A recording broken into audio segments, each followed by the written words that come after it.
It's interesting how temperature sensitive the snow is, you know. We're on the Pucci's lift now.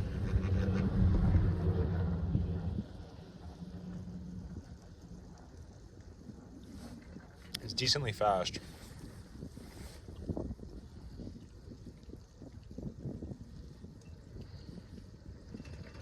At the top. You get to the bottom third. And no complaints. Super, super grateful. It's still incredibly fun.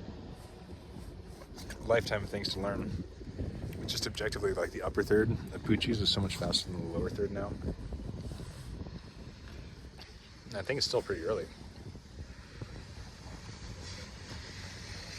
Feels like I just got here, but then again, flow state, you know.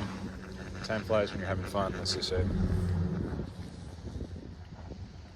And time also waits for no man.